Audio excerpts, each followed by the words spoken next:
Good afternoon, and welcome to the final discussion of the day, the current status of women in the legal profession. I'm Laura Taylor Swain, a district judge for the Southern District of New York. I'll briefly introduce my distinguished co-panelists. Full bios and important background readings are available in the materials for this program. We are all honored to participate in this important conference. Kimberly Harris is Vice President of Comcast Corporation and General Counsel of NBC Universal. Her distinguished career has also included service in the White House, a clerkship in the Southern District of New York, and board service with advocacy, scholarly, and medical institutions. She has recently been appointed co-leader of the Business Council for Access to Justice, which will work with the New York State court system on critical initiatives to expand access to civil legal services for low-income individuals and families. Stephanie Scharf is founding partner of Scharf Banks Marmer, LLC, a prominent woman-owned law firm that represents local, national, and global businesses. She specializes in complex litigation and devotes her considerable wisdom and talents to the advancement of women in the profession, chairing the American Bar Association Commission on Women in the Profession and authoring many important publications on issues of diversity and inclusion. I had the honor of serving with our final panelist, the Honorable Shira Schindlin, for many years before she retired as a district judge of the Southern District of New York. She is now of counsel at Strzok and Levin and works as a mediator and arbitrator with multiple leading dispute resolution organizations. She is currently the co-chair of the board of the Lawyers Committee for Civil Rights Under Law and has a distinguished record of leadership and advocacy on the advancement of women in the profession, racial justice, and gender equality. Before we turn to our topic, we acknowledge with gratitude the life and work of the incomparable Ruth Bader Ginsburg as we mourn her passing. Our program will begin with remarks by each of our panelists on the status of women in private practice, government, and in-house practice, and in the courtroom and on the bench. We will then engage in a discussion of the origins and perpetuating factors driving inequality, the impact of COVID-19, and tools for further progress toward change.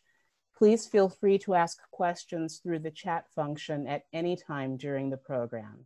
And with that, I turn to Stephanie Scharf for her opening remarks.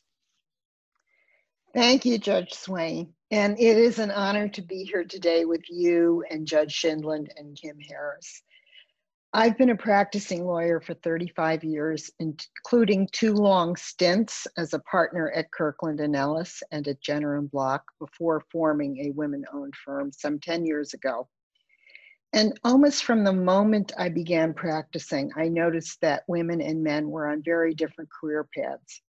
Back then, the common thinking was, well, it hasn't been so long since women have been practicing law. And as more and more women enter the profession, there will be equal numbers of men and women at all levels. Well, it's been quite a while, really over 30 years, that men and women have entered the legal profession in roughly equal numbers. And it is true that women and men enter private practice at about the same rate after graduation from law school. But we're still not anywhere close to parity at senior levels and leadership levels in firms. One of the reasons that way back in 2006, I designed and conducted the NAWL annual survey of women in law for its first 8 years was to focus on exactly what the numbers are in private practice firms. And even today, once you get past the entry level, there continues to be a high loss of women at the mid-level and highest levels of firms. Women leave private practice typically before they become partners, and certainly the large majority have left by the time they could become equity partners. Today, only about 20% of women in the nation's largest firms are equity partners. And it's certainly not close to the 50% that you would expect based on who graduates from law school. And it's also true that women practicing in other settings are not common at leadership rates. As an example, about a quarter of chief legal officers in large companies are women. Again, not close to the 50% that you might expect based on graduation rates. So we know from data like this that women are not advancing at the rates you might expect. We also know from recent research on careers for women in law that a very large chunk of women leave the legal profession entirely. In fact, by the time you get to 20 or 25 years after graduation from law school, close to 40% of women law graduates have left the legal profession entirely. They are simply no longer working in a job that requires a law degree. And it's not because they stopped working. Most of these women are working in other settings, but they're no longer working in law. So all of these statistics really beg the question, why? Why do experienced women lawyers leave the law? And until recently, we didn't have a lot of hard data to answer that question. But we have some now, along with my consulting firm colleague, Bobby Liebenberg. She and I just completed a national study of experienced women in private practice. It's free online. We titled it Walking Out the Door, the Facts, Figures, and Future of Experienced Women Lawyers in Private Practice. It provides fascinating data about why women leave the private practice of law and why some might characterize it as what drives women out of the practice of law. And some of it has to do with what we call access to the everyday building blocks for success. You know, people practice law in a structure, in a law firm, and law firms are not all the same, but there are certain characteristics of the structure.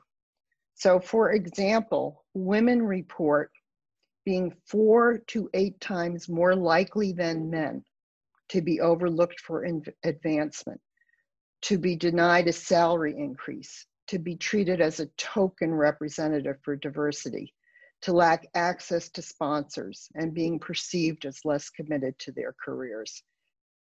And these gender differences show that there are a number of key impediments faced by women lawyers, but basically they boil down to unequal access to the experiences that are building blocks for success, and negative gender stereotypes and implicit biases. And the situation is worse for women of color, who are even more subject to the prove it again bias and the implicit bias that you cannot be good enough. One of the amazing findings we also report is that senior men don't look at the law firm the same way that women do, and they think their firms are doing just fine. But there are really marked differences between how experienced women and experienced men view the firm's ability and capacity to advance women, what we think of as the men are from Mars and women are from Venus effect.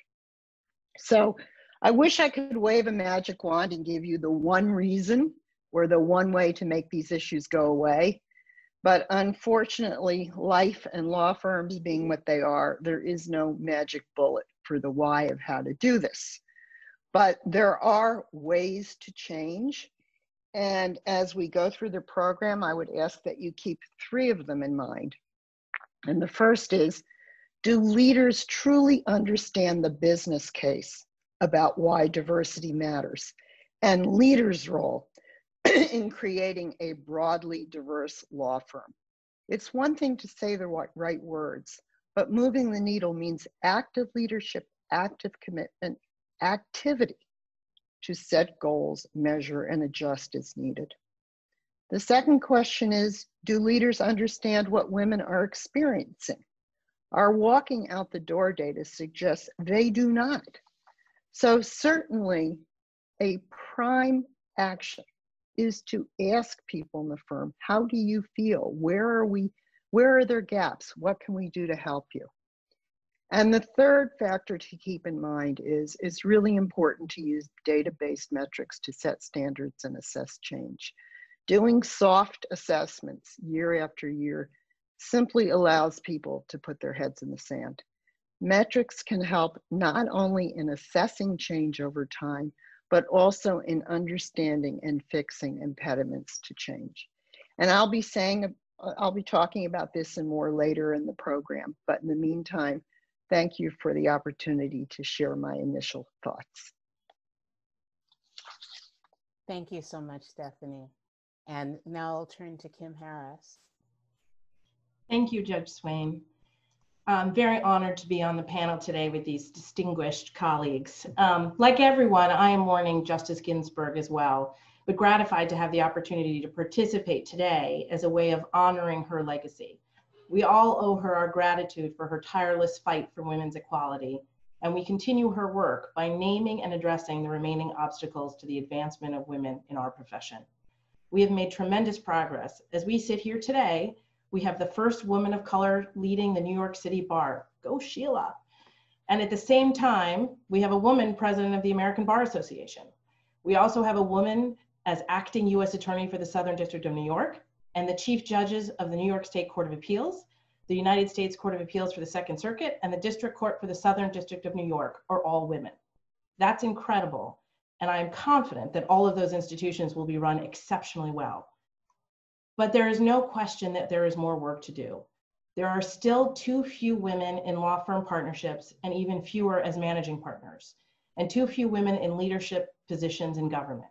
Incredibly, Mary Jo White remains the only Senate-confirmed woman to serve as the U.S. Attorney for the Southern District. The in-house world shows more progress.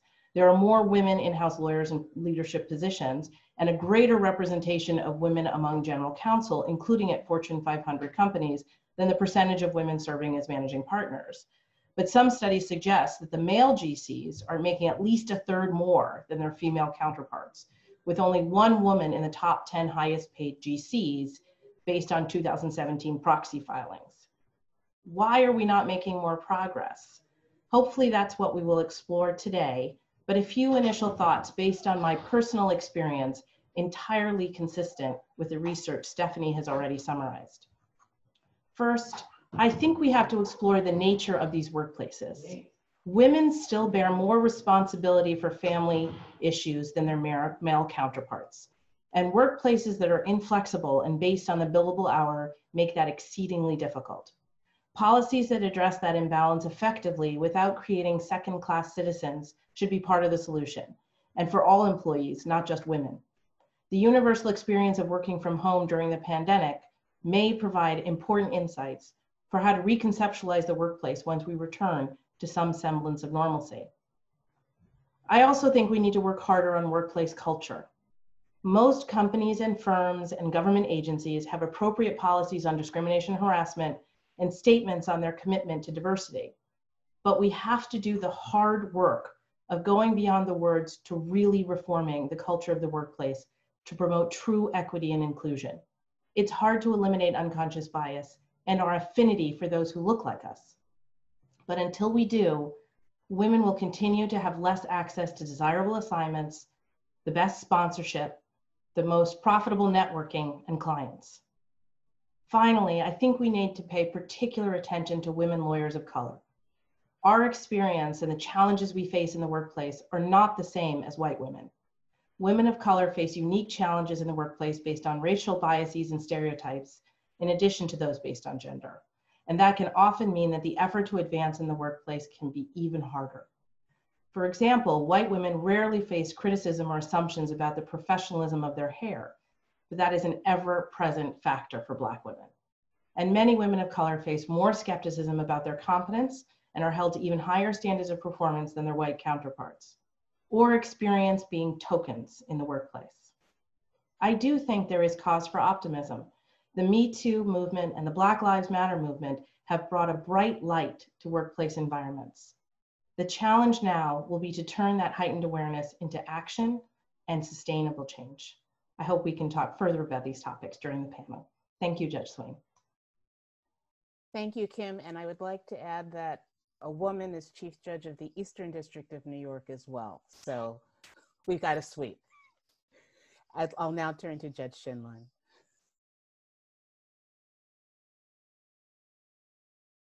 You need to unmute Judge Shinlin. Judge Shinlin, would you unmute Okay, there? no, I've got it. Okay, so thank you, Judge Swain. And I too would like to begin by saying I'm so pleased to be on a panel with all these distinguished women. I also want to add my very brief remarks about Justice Ginsburg. She was my law school professor, she was my mentor, and she was my inspiration. And the loss that we all feel is shared, I think, throughout the country.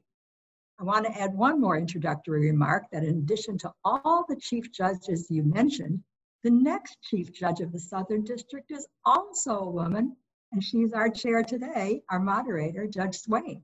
So it's a sweep that will continue. All right, now, with that introduction, I'm going to be spending time on statistics. I hope I won't bore you, but the statistics really are interesting, at least I think so. So let me explain where they come from. I know we're at the City Bar today, but I worked on a study sponsored by the New York State Bar Association. The former chairs of the Commercial and Federal Litigation section wrote two reports. One in 2017, titled If Not Now When, which is a pretty straightforward title.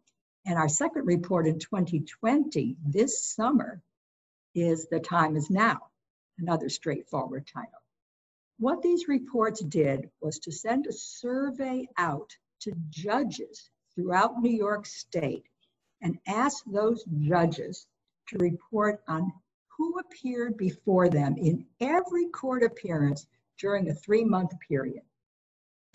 And we did the 2020 study to see if things had changed as a result of what we learned in the 2017 study. We, of course, hope that our study and other activities in those 3 years were going to move the needle of who appeared in court significantly. So in our first study, where we had about 2,500 responses, and that means 2,500 appearances in court tracked by the judges, we found that women were woefully underrepresented in lead roles, which means speaking roles in the courtroom. Maybe they were approximately 25% of lead counsel. The report got a lot of attention, and again, we hoped that would move the needle. The other major findings of the first report was that those in the public sector, women in the public sector are much more likely to have speaking roles than women in the private sector. And we also found at that time that women in the trial courts appeared at about the same rate as in the appellate court. So those were the major findings then. Now let me tell you about 2020. First of all, we had more participation in 2020. More judges agreed to help us out. We had 5,000 responses in 2,500. So we had a bigger sampling. We had all three of the 4 federal courts in New York. We had the Second Circuit, the New York Court of Appeals, all the appellate divisions, and 7 commercial divisions. But that was the good news. Now, but our finding was that the appearance of females in lead roles did not increase hardly at all. It moved from 25% to 26.7%, which is 1.7 percentage points more. In 3 years with all that attention, that was disappointing.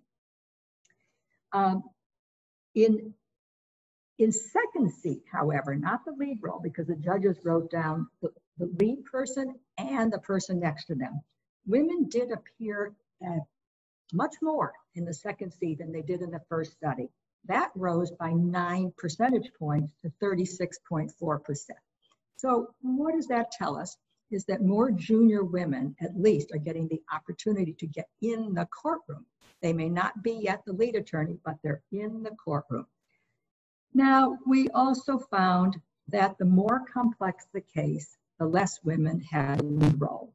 So if the case was a single party case, A versus B, 43% of the time the women had the lead role, which was an 11 percentage point increase in 3 years, which is good. But in multi-party cases, which indicates complexity, the women percentage actually dropped from 29% to 23%, which was a 6-point decrease. We did a little better in trial courts this time than in appellate courts, but only by a point, 26% appellate, 25% I'm sorry, 26% in trial courts, 25% in appellate courts. What we know about that is the higher the court, the less you'll see appearances by women.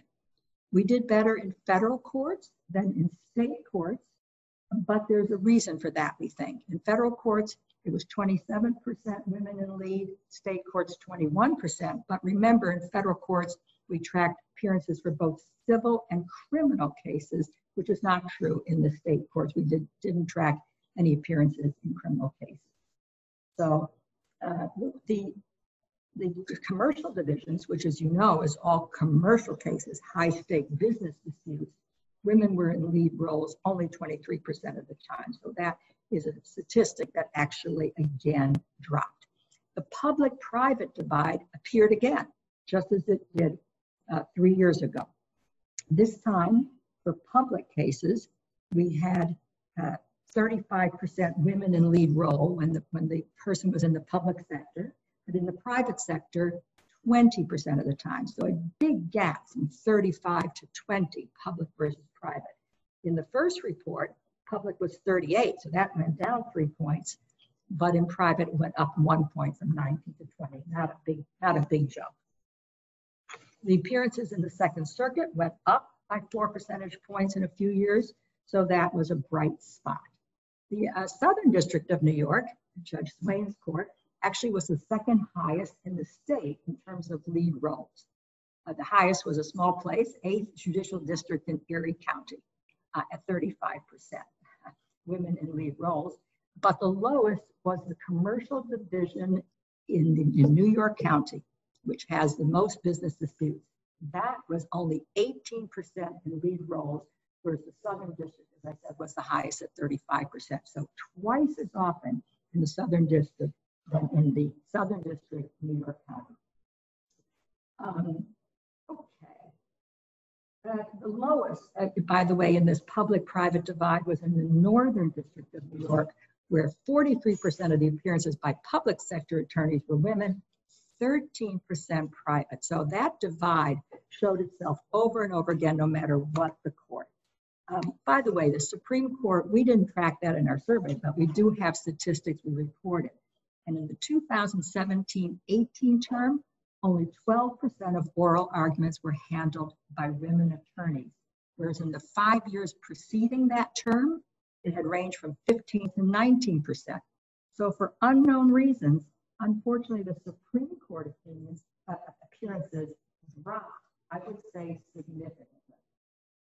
The only other interesting finding, the last of my statistics, was subject matter. Not surprisingly, the highest percentage of females appeared in family court at 40%. The lowest was in contract disputes at only 17%. So I hope that statistical background gives you a sense of women in the courtroom. I don't know if you want me to take the time now, but we did make recommendations in that report.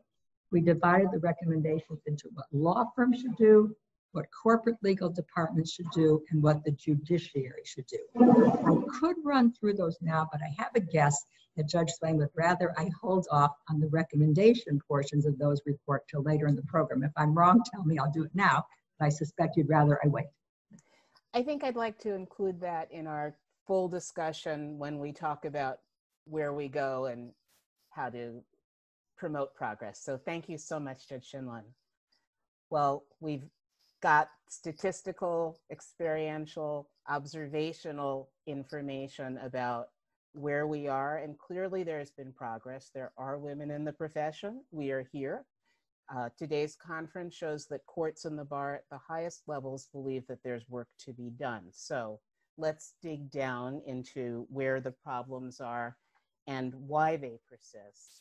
Stephanie, I'm going to turn to you first. As you noted in your remarks, there are more women than men entering law school, or at least it's been 50-50, and I think it's still going up.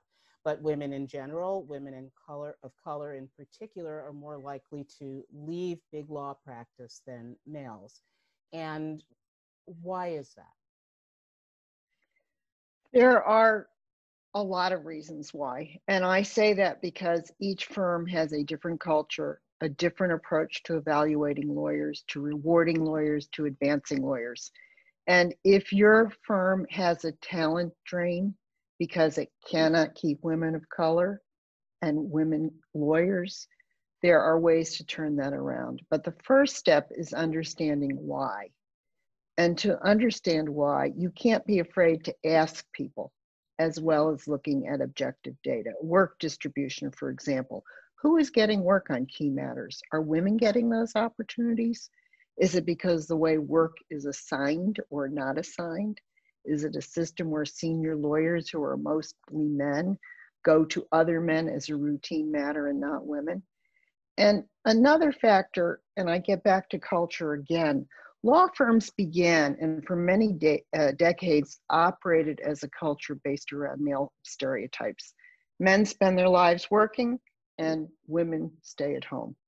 And that's not how people live today. And perhaps a firm has not really fully accommodated to that reality.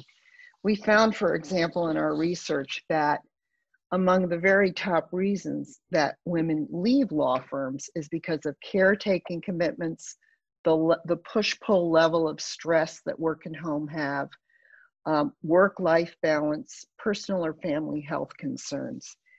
And in essence, it boils down to the problem of doing it all. Justice Ginsburg had a very interesting, she's been quoted lately, and I wish law firms would pay attention to this. Her view was that it was very hard to do it all the time. It's not that you can't do it all, but you can't do it all at once. And that raises the question, why are law firms so loath to deal with flex time, or so loath to make accommodations from time to time for circumstances that are outside the firm but can impinge on the firm? And I do want to say one other thing that's particularly pertinent to women of color, and I would refer people to the very recent publication, Left Out and Left Behind, which is actually the lead author is my colleague, Destiny Peary. And there was a lot of really anguished discussion in that publication of what it means to be a woman of color in a law firm, having to deal with assumptions of inferiority, constantly having to prove yourself, no matter how senior and how successful you've been with clients. That's something that white male peers don't have to do. And it's what one person described as psychologically exhausting. And it is psychologically exhausting. And I don't know why law firms have been slow in doing something about it, because things can be done. So I am hoping in this next decade that law firms really face what it means to have a diverse and inclusive culture and take steps to do it.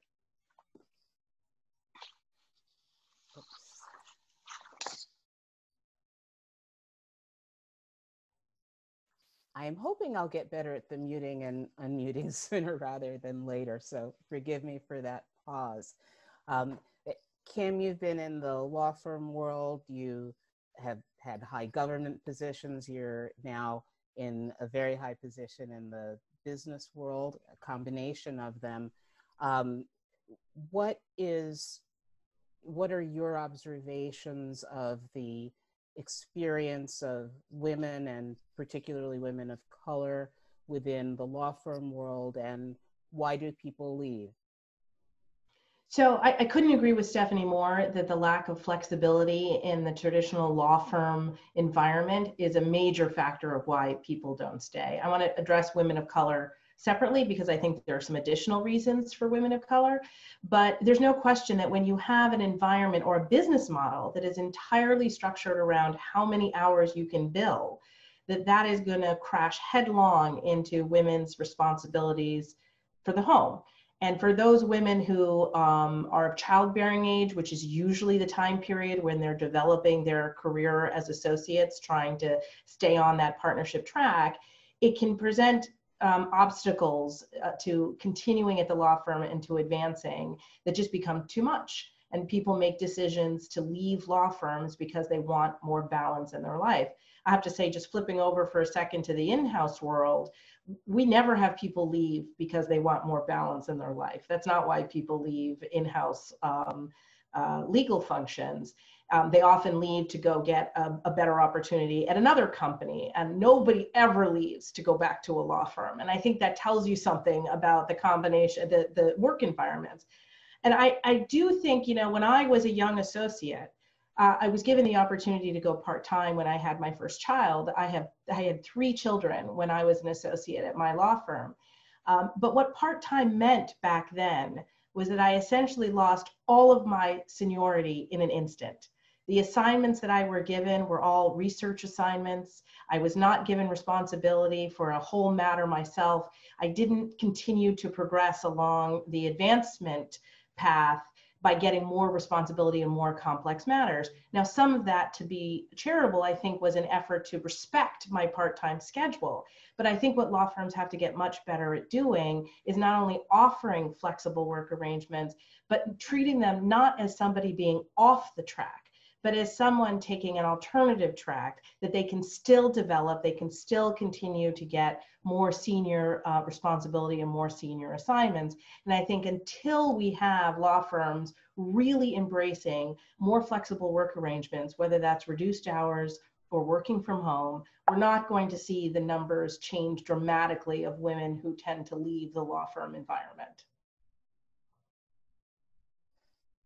Now, I left a law firm for the judiciary, and I certainly have more control over when I do work and how I do work. But I often say to my husband, I'm in a job that is designed and staffed for someone who's a man with somebody else who takes care of all of the household. And so I'm certainly on double duty, even in my public judicial position. Now, Judge Shendlin, you've been in the law firm world, you've been in the government world, you've been in the judiciary, and now you're back in the law firm world. And would you give us your perspective on origins of problems, whether any progress is being made, and what the key issues are with respect to retention of women? What led you to move? I missed the last thing you said, the key what? The last issues with respect to retention of women, and then I threw on, because I hadn't asked you enough questions, what led you to make the moves that you did? You've asked a lot of questions, and they're not easy questions. So I can say that my heart was always in public service. That's really all I wanted. So yes, I started out in the law firm world, but I very quickly went into public service. Just as you, I was an assistant U.S. attorney, I was a magistrate judge, I was a general counsel of a city agency, I was a district judge. So the vast, vast portion of my career has been in the public sector, and there's not a day of that I regret. And I haven't exactly returned to law firm either. I'm not practicing law, I'm still being a neutral, and in a sense it's called private judging, but okay. I actually wanted to turn to pay disparity, which may well be one of the reasons that women have been dissatisfied and have left. We know that women are not paid at the same way and at the same rate as their male colleagues. And we have to ask ourselves, why is that? And again, I say this is after we've been half the graduating class in the profession for more than 30 years, something Stephanie has written about and knows about well. It's not a pipeline issue, folks. You can just put those words out of your mind. We've been there, we're present, but we're not equal. So what are the reasons that I think we have some of this pay disparity? One reason I think is client credit. Who's the billing partner? Not who's the working partner, not who's going into court, certainly not the associate writing all those wonderful briefs, but the billing partner who traditionally has been sort of the gray-haired male at the top of the heap. We have studies that show who's the rainmaker in firms, and invariably it's a male. Invariably. Half of the largest firms don't have one female rainmaker in the top 10 at that firm. So women are just not the top earners. But the point is, on the billing credit, women are not getting the credit for the work they do. It's going to the billing partner. And along those lines, we have to talk about transitioning clients. What happens is somebody's been the billing partner or the client relationship partner for 20 years. when he reaches a certain age and wants to retire, where is that business going? Generally, it's going to somebody who looks like him, who he has worked with for years, who's gotten to know the client. And so it transitions to another male, generally a white male in his firm, not to a woman, not to a person of color. So we have to think about how we transition clients. Another problem is the whole issue of equality of assignments. That's been hinted at so far in our conversation, but who's getting the plum assignments? Who's getting the high profile assignments? And why is it? So is it the assignment partner, the head of litigation, who's distinguishing between men, women, people of color, etc.? Or is it the clients? Or is it a combination of both? Who's responsible for that? So we know that if people are brought into the client more often, on the calls, in the meetings, then the client knows that person, the client can turn to that person. So a real effort has to be made. And finally, we go back to the billable hour, which Kim just spoke about. The billable hour is not the only thing that should count when determining pay. One of the recommendations that I didn't mention before in our report says that compensation has to evaluate much more than just the billable hour. It should include recruitment. It should include bar association activity. It should consider diversity and inclusion activity. It should consider the time you're willing to put into sponsorship, which we'll turn to a little later.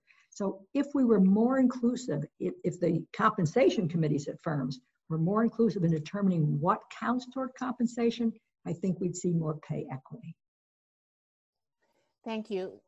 We have a question which goes back to your opening remarks on Sure. the statistics as to women appearing in court.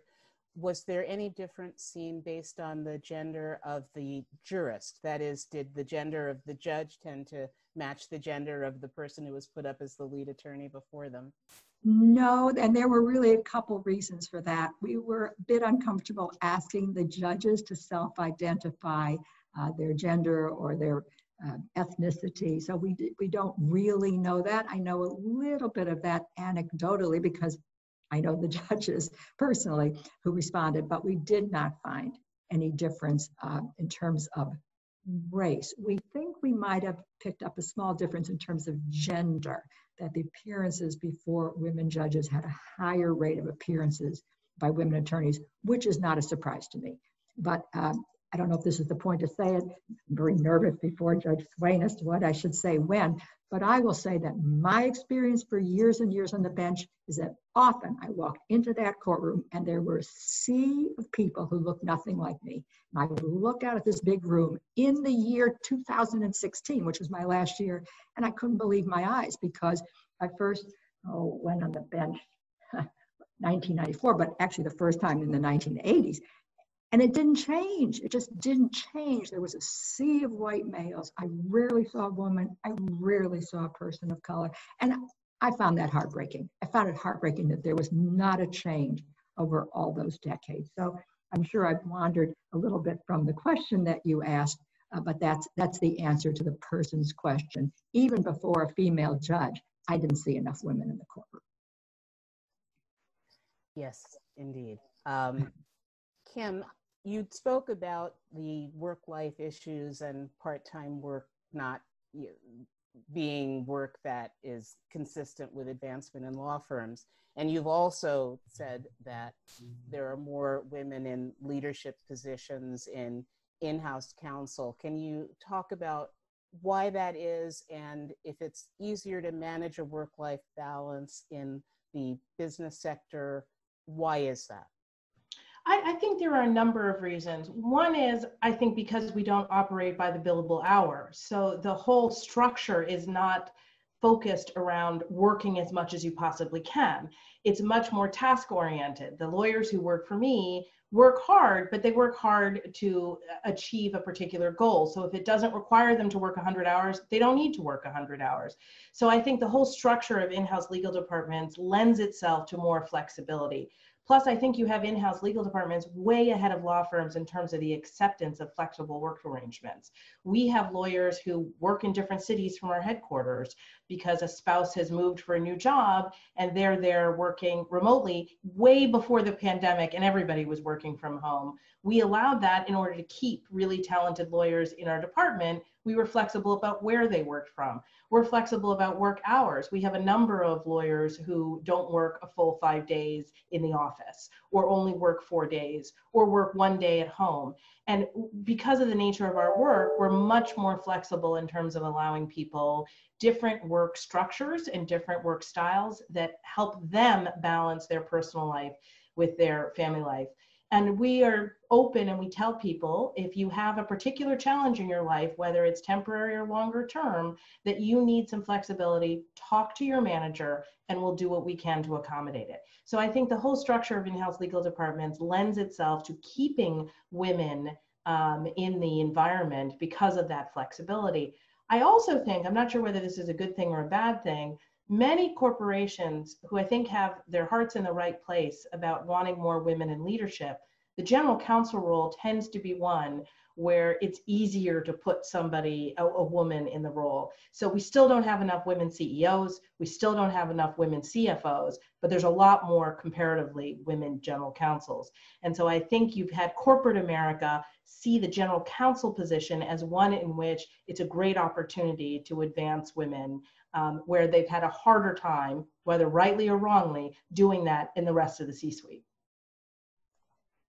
Are the Me Too movement and Black Lives Matter making a difference in the corporate world for women lawyers? I think certainly they are. The Me Too movement, I think, caused almost every corporation to sit back and reevaluate not only their policies, but look much deeper about how women are being treated in the workplace. And I think the other thing it did is the attention of the Me Too movement to these issues made women more comfortable coming forward with their experiences.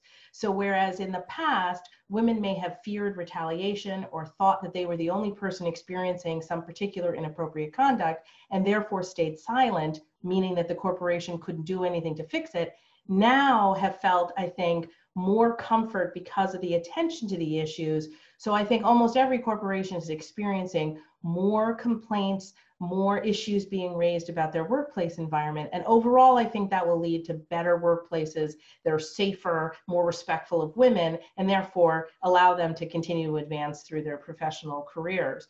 Hopefully the Black Lives Matter movement accomplishes the same thing. I think at this point, we have a lot of corporations making great statements about their commitment to diversity, equity, and inclusion. I think it remains to be seen how much of those statements actually translate into real sustainable change in the workplace. I do think we're getting more visibility. I do think more corporations are doing more with training, doing more with looking at how they're advancing people, hopefully implementing more objective criteria for hiring, for advancement, for compensation, so that bias isn't seeping into those determinations and therefore making it less likely that women and women of color in particular can advance or get those plum assignments. If all of that happens and sticks and becomes sustainable change, then I think both of those movements together will have done a tremendous amount to advance equality in the workplace. Stephanie, what are we seeing in the private bar in terms of the impact of Me Too and Black Lives Matter? Well, I think I would echo what Kim said about Me Too. I think that it has had an impact on what people are listening to and thinking about, but whether that will have a meaningful impact on measurable indicators of advancement, it's not clear. You know, for a movement like that to have an impact in a private company, and law firms are private companies, does require a leader or cadre of leaders to say, we are going to change this. We want this to happen. And I think that Me Too had a lot of cachet. I don't know what impact it had in private firms on advancing women more than had been happening before. And I think Black Lives Matter hit at about the same time as the pandemic, and I think law firms are struggling with a lot of things. I guess I have the same sense about Black Lives Matter, that it generated a lot of discussion, a lot of conversation. I think it generated thoughts about equity and justice that lawyers may not have paid attention to before. Whether that has a direct impact on law firms is not clear to me. So let's stay with the impact of the pandemic. It changed the nature of our professional interactions and for some personal responsibilities and challenges overnight. And so while you don't have to worry about meetings taking place in men's rooms or over golf tournaments necessarily as exclusionary tools, there are fewer opportunities for casual interactions and mentoring. So Stephanie, would you lead off our thinking about the impact of the pandemic? Yes, and I hate to contradict a federal judge, but I do think there are still meetings on golf courses and in men's rooms. So not that we have to worry about them, but we have to know that sometimes that's how work is handed out. So in terms of the impact of the pandemic and sort of circumstances today, I think the answer depends in part on where you are in your career. Being visible right now is a big problem, especially for junior women lawyers. Getting training right now is a big problem because we've kind of lost the ability to get informal training. And as Kim has mentioned, this focus on more, billable, end of year profits, that really cuts out the opportunity to get training in a way that I got fabulous training when I was a young lawyer because it wasn't quite that focus. You know, people are not popping into the office next door. You can't walk down the hallway to the coffee station and say, oh, I'm glad I ran into you. I had a question about this contract, or I'm not sure about this federal rule. So it's a struggle to learn completely on your own when you're very isolated from anybody at work. And I think the same challenge, and maybe even a bigger one, is for sponsors and mentors, which are a huge factor in how you succeed.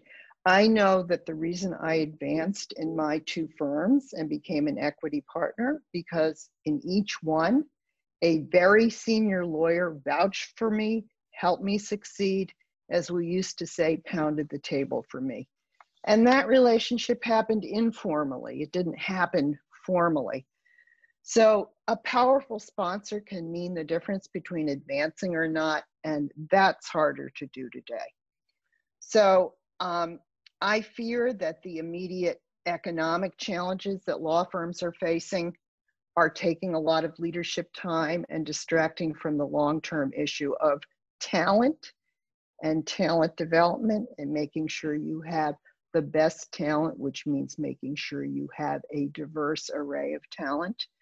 And I'm not sure, but I'm hoping that the immediate impact of the pandemic will sort of fade and people will come back to what's really important for the long-term well-being of firms.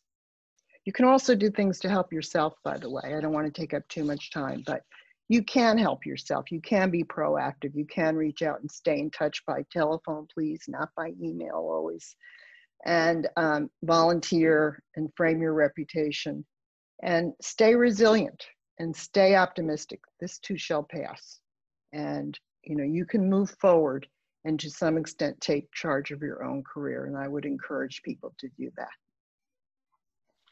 Judge Shinlin, do you have thoughts on this question of staying connected, making progress, making yourself seen in this new electronic environment? I do, but if you will forgive me, I want to back up to one of your earlier questions for a minute. You covered the impact of Me Too and Black Lives Matter in law firms and in-house, but we didn't touch on the government or the courts. And if I could have just a minute to do that first. In general, I want to say that government has been so far ahead of the private sector. I mentioned that in my statistics, but I want to be more specific. When I was in court, federal court, the U.S. Attorney's Office is the prosecutor. Federal defenders is often the defender. It was very, very common to have women before us all the time. And my feeling was that's because it was all about merit. Nobody worried about the billable hours and who was going to be more available when. They wanted the best possible lawyer to represent the government or to represent the defendant. And so I used to see equal men, women on all the public type cases, the criminal cases or the civil cases where it was the Corporation Counsel or the Attorney General's office, the state Attorney General. So you have to ask yourself, well, if they're good enough to represent the United States and good enough to represent the state of New York and the city of New York, what's the problem in the private sector? And I guess I feel that companies still say, oh, I want to encourage diversity, but if my company is on the line, if it's a bet the company case, I'm just not going to risk it on a woman. And I really feel there's something to be said about the public sector, the private, that I didn't get a chance to say before. Now, about the courts, very quickly. The courts were getting more diverse because the previous president, President Obama, was extremely committed to appointing diverse judges. And so our percentage rose in federal court. Women became 30%, 32% of the federal judiciary. People of color increased. There was lots of diversity. But under this president, the percentages have declined because this president has appointed primarily white males. And we know this. I'm not saying this in any way, but factually, just the facts, ma'am. Those are the facts. It's 80% white males. So our percentage of the federal judiciary is certainly down. And in the state judiciary, it was never as high as the federal judiciary because there's a different way of doing appointments. It depends on the state governor. It may depend on being elected as opposed to appointed. So much more needs to be done in the future, I hope, to be sure that we increase the diversity of judges because our courts have credibility with the people when they are as diverse as the people, which they are not yet. So thank you for letting me go back for a minute to those questions. I thought it was important. As to your question, and other people have already spoken about it, in terms of in the era that we're in, we're still in the middle of pandemic, but hopefully soon we'll be in a post-pandemic era. During the pandemic, it is programs like this, I think, that we have to thank, because many of us are getting the opportunity to be seen, to be heard. However, with no disrespect, we're already pretty senior, all four of us. And we hope that more junior women will also be invited to these panels, will also get the opportunity to present. I know many firms are doing a lot of in-house presentations. They are including junior people. And we say that the opportunity to speak on your feet doesn't have to be in the courtroom. If you speak on a program like this, if you speak at a bar association, it's all good. It's learning how to speak on your feet. So one thing we can think about in this era is that this technology we're in is almost allowing more public speaking interaction than when you had to travel somewhere to do it. So I would never use the word silver lining about this thing, but there are opportunities to be seen and to be heard. And I think we should be grateful that we live in an era of high technology that allows that. So that's at least one more answer to put into the mix. Judge Swain, can I jump in there for 1 second? Yes, I was about to turn to you anyway. I was going to say, I think the pandemic has been a bit of a double-edged sword for some women. Back to my theme about women who have family responsibilities. If you are someone who has childcare or has the ability to have childcare through the pandemic, then I think that the working from home may have been, in fact, an opportunity to be more present for things you may not have been able to do before for a variety of different reasons. But for women who haven't had childcare during the pandemic, it's been an extraordinarily difficult time that I think probably has set back their career development. Because if you're trying to supervise a child at home without childcare or supervise a child who's doing online learning, and you can't be as present at work as your colleagues may be who are male or who don't have those family responsibilities, then that can be a real downside. So I think we have to, it's complicated like everything is, but I don't think it's as simple as saying that it's an opportunity for everyone or that it's a negative for everyone. It really depends, I think, on people's economic and personal circumstances, whether they've been able to continue to have the same kind of visibility during the pandemic as they might otherwise have had. The only other thing I was going to comment on, and we can talk about it later, was Judge Schindlin's comment about companies and the pressure to hire, on a bet your company matter, to hire the name partner. That is absolutely true.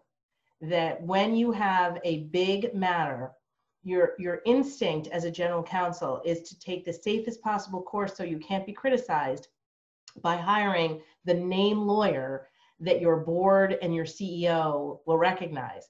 And unfortunately, for the most part, those name lawyers are men because they have been practicing longer, they've had more visibility, they've had the bigger cases. There certainly are women who fit that bill as well.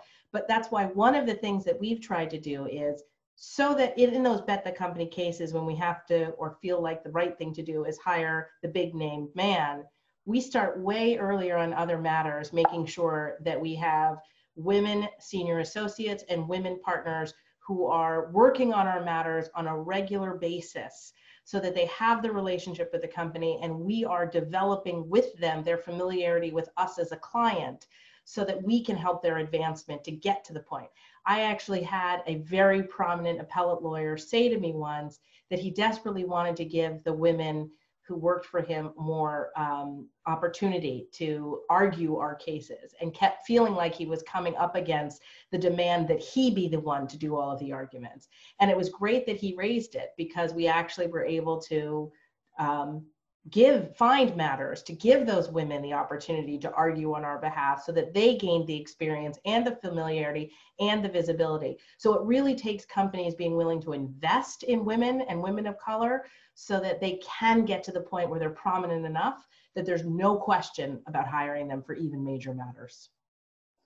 So you're a mind reader because I was going to ask you precisely about the company situation. But while I have you, we have a question from the audience. We've been focusing in our work-life balance, billable hour discussions on women in the profession with family responsibilities. But what about women in the profession, especially mid-level to senior women who are single and don't have kids? Is there any room in the conversation for what this commenter calls the single aunties? What sort of issues do women face, whether they have children or not, that are holding us back? Absolutely. I've always tried very hard when I've been in any of the work environments that I've been in, not to focus solely on women with children as being the main driver about flexible work policies, because I think it's anybody and their life, right? Everybody should have the ability to balance between their professional life and their personal life. And I saw time and again, single senior women get asked to do the most difficult assignments that required lots of travel and lots of late nights because people thought, well, they don't have a family, we don't have to worry about it. And that is just as unfair to them. It leads to just as much burnout and just as much departure from law firm environments. So I really believe that a focus on flexible work policies has to be a focus on flexible work policies for everyone. Because it's not until we make it something that's not stigmatized for women or not stigmatized for women with children that will actually change the actual workplace. Because when men feel as comfortable asking for that kind of flexibility, or single women feel as comfortable asking for that kind of flexibility, that's when we'll get real change in the workplace that can lead to more equity and more inclusion. Can I add a footnote to the answer that Kim just gave? Yeah, okay. My footnote is that we shouldn't define family responsibility as solely having kids. Women tend to be the family caretaker, and I know a number of women who've been the caretaker for elderly parents. Many women actually left work for a year to see to their elderly parent who was ill. I don't think I know a single male who did that. but I do know a number of women who did it. So it's not only children, it can be parents, it can be siblings, it could be other family members. Sometimes it's even a niece or nephew. So I think the notion of women as caretakers is in our DNA. I'm not putting down my brother, but I will say that when my mom was ill, it was the girls. It was the girls that did the work. And when my mom's mother was very, very elderly, I remember it was the girls, not the boys, who really were there for her. So family responsibility should be the word, not just kids. Thank you. Thank you. So we've talked about flexibility in terms of the quantification of work demands, in terms of accommodating life as a whole, accommodating the person who's brings the talent and who needs to advance. So let's talk some more about other structural approaches that can be taken to make change, keep change, and have change progress. And Stephanie, I wonder if you would start by talking about mentorship and sponsorship, whether there's a difference between the two of those, and how best to make that tool work for women. Well, there is a difference, and I'm glad you asked the question. There is a difference between mentorship and sponsorship. In fact, sponsorship is a kind of relatively new concept. We always used to talk about mentors, but I think today people think about mentors as not in the direct line of helping you advance. They're people who you can confer with and use as a sounding board and give you advice, but that's different. And in many firms, you really do need, as I spoke earlier, a sponsor, someone who will commit for good reasons to helping you advance, to navigate the way up, to protect you from silly things that can happen, to help you get business. I remember when I was a 7th year associate, I happened to have a relationship with an in-house lawyer who I invited to Chicago to talk about getting work. And I told this to my sponsor, never expecting anything to come from it. And in the middle of the meeting, or really towards the beginning of the meeting between me and this male in-house counsel, my sponsor came in. He put his hand on my shoulder, and he was a very famous lawyer, and he said, "You should hire Stephanie. She's fabulous." Now, that's what sponsors should be doing. And I have no doubt that at other times when I didn't hear it, he was an advocate for me in the most positive way. So you don't just acquire a sponsor. I had someone who happened to be my spouse pushing me. "You got to go work for so-and-so. He can help you." I was scared to death to ask anybody to work on anything. I was like a 2nd or 3rd year associate. I didn't know better. Finally, when I was a 4th year associate, I went in and asked this giant of the bar, could I work on a matter for him? It was the best thing that ever happened to me. And it was so silly of me to be scared to ask. So yes, I'm a big believer in sponsors, but you got to take care of yourself too in getting sponsors. And I think that's an important point, how you get a sponsor. Do you walk cold into somebody's office and say, "I need a mentor and I'd like it to be you. I need a sponsor and I'd like it to be you"? And you suggest that the way you do it is to first introduce how you can be helpful to that person and have an opportunity to have that person exposed to your talents and prove yourself as someone in whom they can have confidence. Is that a fair interpretation of what you've just said? Yes, and I will put a pitch here for another one of my favorite themes. Please join bar associations. Don't say, "I don't have time." Don't say, "It doesn't mean anything." Spend the hour a month it will take you to join a bar association. Help plan a program. Invite someone to be on the program. And get your reputations established, not just inside your firm, but outside your firm as well. There are many different ways to have sponsors, and bar associations are a great way. Thank you. Now, Judge Shinlin, you have a list. And I asked you to keep your list of steps to take for the end, and this is the time. We're going into our last 10 minutes. And so would you tell us what should be done? Well, I don't have the answers of what should be done, but I can give you the recommendations that we made in the reports, the 2 reports. And here they are as quickly as I can read them all. For law firms, sure enough, we mentioned the need for sponsorship. We said there have to be speaking and writing opportunities. We particularly stressed bar associations, which was just said, and that credit should be given. We talked about metrics. Assignments at law firms have to be tracked. Without tracking, the management doesn't realize that somebody's getting more depositions and more court assignments than somebody else. So we encourage tracking the assignments. We talked already that compensation should go beyond billable hours and transitioning business. So that was law firms. For in-house legal departments, our recommendations were, we asked outside counsel to also provide metrics tracking who's getting assignments, to be sure that the teams they're hiring are diverse teams, and to make diversity a requirement in the teams they use. And they should know what roles are being played by those diverse people. We don't want window dressing. I don't want to be a window dresser. I want to be a member of the team who has a real role. We want to encourage the companies to have associates who are working on the case attend the meetings and participate in the phone calls. And we want billing credit allocated to those who do the work. With respect to the judiciary, our list of recommendations is short, and I'll be quick.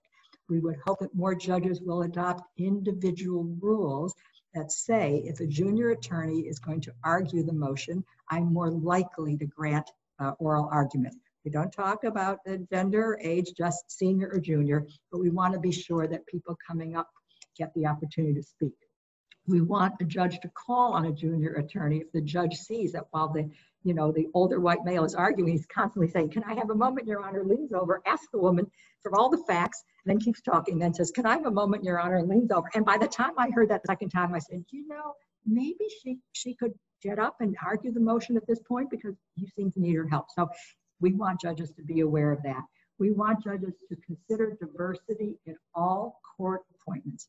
There was a time when every special master was a male. There were certain names that were constantly being appointed, lead counsels, liaison counsels, whatever appointments judges can make, we want them to consider diversity too. And I know in particular for multi-district litigation, this has been a big topic, and the federal judges are much more aware of the need for diversity in MDL leadership appointments, and hopefully the special masters they appoint to.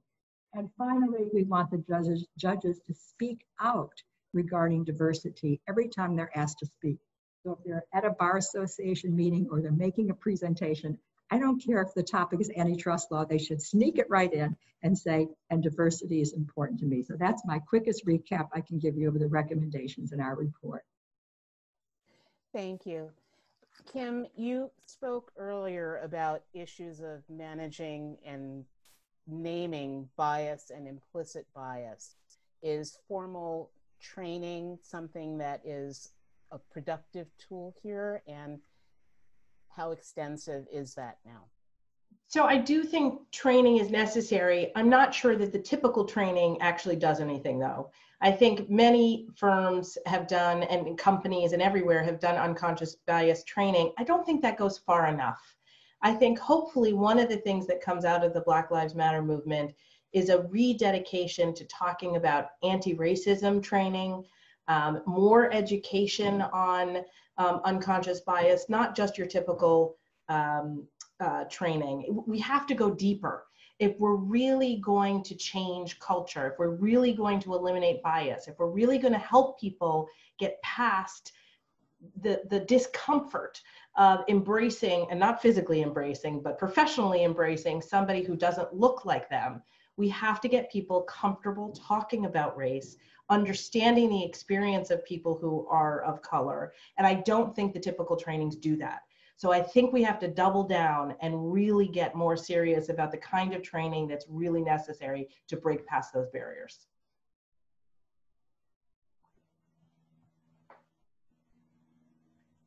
There, we're down to a little under 5 minutes. And so I'd like to ask each of you to do a quick summary of the principal takeaway that you want people to remember from this program. And Stephanie, I'll start with you. Thank you. Well, I guess I would boil it down to leadership.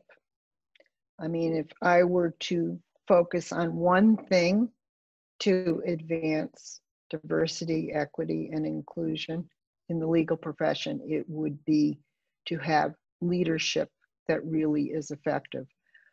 And it's worth focusing on that because the reality is, without committed, proactive leadership, diversity will not just fall by the wayside, it will fall backwards.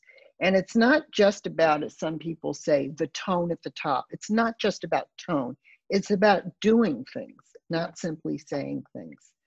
And I don't think that an entity, and right now let's talk about law firms, but I don't think a law firm can do well to develop an advancing talent, including women and lawyers of color, without strong actions and commitment by leaders. You just can't issue memos or strategic plans.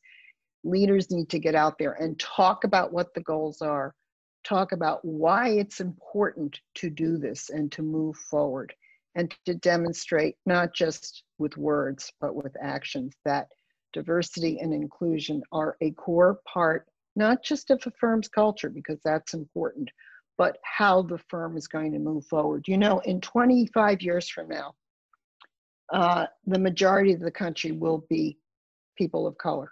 Already, I believe the majority of the country is women. And I think that any law firm that doesn't have a plan, and you don't just do it overnight, but any law firm that doesn't understand how to develop a highly diverse, talented group of lawyers is not going to exist in 10 years. Clients don't want that kind of firm anymore, many of them, and that will only increase. And lawyers don't want to be in that type of firm anymore. Young lawyers want to be where there's diversity. So I would say a good leader treats diversity, equity, and inclusion as a core value and paves the way through actions about how to get change done. Thank you. Kim, a couple of quick words? I agree with Stephanie that leadership is critical. And I think it's not just the commitment of leadership, it's also representation in leadership. The more women you have in leadership positions, the more women of color you have in leadership positions, I think the better these environments are going to be. Not only for people to see what they can become, but for people to really have a greater understanding about what women and women of color are going through in their institution and helping them pave that path to more advancement. I also think that people need to understand that promoting women and women of color and achieving true diversity, equity, and inclusion is really hard work. It is hard. It requires uncomfortable conversations. It requires changing your typical habits and approaches, and it requires sustained work. I actually think that firms and companies and the courts need dedicated staff focused on diversity, equity, inclusion. Everybody has to incorporate it as part of their everyday perspective and their everyday operations. But I think without dedicated staff who are looking at the metrics, who are constantly keeping people accountable, it's hard to make real progress. And the last thing I would say is don't forget about women of color. I do think that women of color face unique challenges, as I said in my opening remarks, that are not the same as what white women encounter. And any program designed to advance women has to think separately about how you deal with the unique challenges faced by women of color. Because it's not until you actually focus on those unique challenges that you're going to have women of color advancing at the same rates as white women. Thank you. And Judge Shinlin, you have the final word. Thank you. It's hard to be last because my brilliant colleagues have said so much of what I would have said. So I'm going to try to say something just a little bit different. I think on a very positive note, we haven't mentioned the benefits to companies, to the courts, to the law firms of diversity. You're not just doing the right thing, you're doing what's good for you. When you make those generations stay in the firms and not leave, you've trained all those women, let them stay and become leaders. You have bright women as prosecutors, including people of color for sure. I saw so many great lawyers. We don't want to lose them. We want to make sure they stay and do great work. So I think we know, there are studies, diverse people make better decisions. There have been studies of courts that are diverse, of arbitral panels that are diverse. You get different points of view. You end up in corporations too. We know this. When there's diversity on the board, better decisions are made. So we want to look at it in the most positive way. It's not only the right thing to do, it's good for your company. It's good for your business. It's good for the courts. Thank you. Thank you, Judge Swain. Well, thank you. It is really a privilege having moderated this amazing panel, and we are all leaders. We need to take up the challenge and make room and space and momentum for more leaders. And thank you all for attending this conference. And I think I turn it to Mr. Binstock.